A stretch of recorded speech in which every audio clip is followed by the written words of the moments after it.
आवाज है उन हजारों मोरों की जिनका घर उजाड़ा जा रहा है। हैदराबाद के लंग्स कहे जाने वाले कंची गाचिबोली 400 एकड़ फॉरेस्ट लैंड को जेसीबी से हटाया जा रहा है, क्योंकि गवर्नमेंट वहां पर बिल्डिंग्स बनाना चाहती है, और जिसके वजह से 450 स्पीशीज का घर उजाड़ा जाएगा, जिनमें से कुछ एंडेंजर्ड भी हैं। ये सिर्फ हैदराबाद की कहानी नहीं है। देश में 13,000 वर्ग किलोमीटर यानी कौन शासन से कहेगा, कौन पूछेगा, एक चिड़िया इन बम धमाकों से सिहरती है।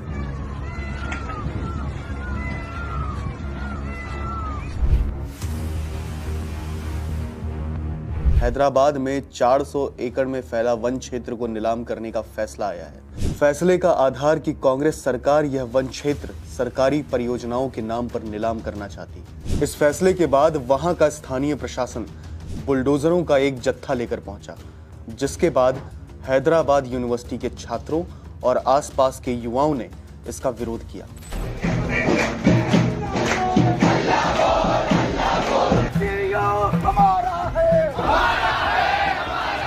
इस विरोध को सोशल मीडिया का बल मिलने के बाद वहां के आसपास के और छात्र इकट्ठा हो गए और जवाब में पुलिस ने उन पर लाठियां बरसा दी, और यह रिपोर्ट लिखे जाने तक 53 छात्रों को अब तक गिरफ्तार कर लिया गया है। दरअसल हैदराबाद विश्वविद्यालय के छात्रों और पर्यावरण की रक्षा से जुड़े लोगों का दावा है कि जिस भूमि की नीलामी की जा रही है वह वन क्षेत्र है, क्योंकि यहाँ सिर्फ हरियाली ही नहीं, समृद्ध जैव विविधता भी मौजूद है। इंडियन एक्सप्रेस में छपी एक रिपोर्ट बताती है कि आसपास के लोगों का कहना है कि इस वन क्षेत्र में 237 पक्षी प्रजातियां, दुर्लभ स्टार कछुए, 15 स्तनधारी जीव और ना जाने कितने कीड़े मकोड़े रहते हैं। यही नहीं, इस क्षेत्र में एक महत्वपूर्ण जल स्रोत भी है।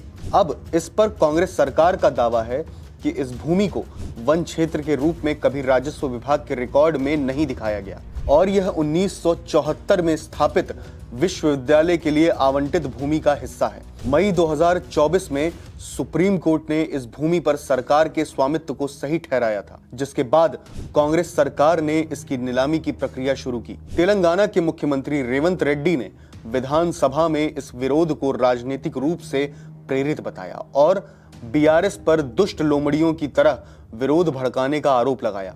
उन्होंने कहा कि इस क्षेत्र में कोई बाघ या हिरण नहीं है, बस कुछ दुष्ट लोमड़ियां हैं जो विकास को रोकने की कोशिश कर रही हैं। रेवंत रेड्डी का यह बयान उनकी पर्यावरण के प्रति असंवेदनशीलता को उजागर करता है। तेलंगाना हाईकोर्ट में याचिकाकर्ताओं ने 1996 के सुप्रीम कोर्ट के एक फैसले का हवाला दिया है, जिसमें कहा गया है कि अगर किसी भूमि में हरियाली है तो उसे वन क्षेत्र माना जाएगा, भले ही वह राजस्व रिकॉर्ड में ना दिखे। पर्यावरणविदों का तर्क है कि इस भूमि को राष्ट्रीय उद्यान घोषित किया जाना चाहिए, ना कि इसे नीलाम कर कंक्रीट का जंगल बना देना चाहिए।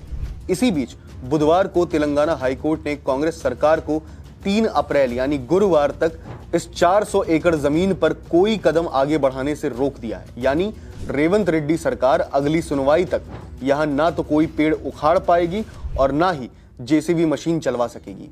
यूं तो सोशल मीडिया पर इस मुद्दे को लेकर जबरदस्त बहस चल रही है, पर सोचने वाली बात है कि भारत में पर्यावरण की रक्षा का झंडा उठाने वाले तमाम कथित सेलिब्रिटीज, एक्टिविस्ट और संगठन इस भयावह घटना पर मौन बैठे हैं। यही बॉलीवुड सेलिब्रिटीज जो मुंबई के आरे मेट्रो रोड के विरोध में अपनी मुखरता जाहिर करते रहे हैं, आज अपने मुंह पर साइलेंट का टेप चिपकाकर बैठे हैं। क्या इसलिए कि इस बार जिम्मेदार कांग्रेस सरकार है? क्या पर्यावरणीय सरोकार भी अब राजनीतिक स्वार्थ के आधार पर तय किए जाएंगे? विकास के क्रम में हमारे मन में यह विचार तो कौंधना ही चाहिए कि जब इस वन में बुलडोजरों की गर्जना गूंजी तो नन्ही चिड़ियों ने अपने घोंसलों को छोड़ दिया होगा।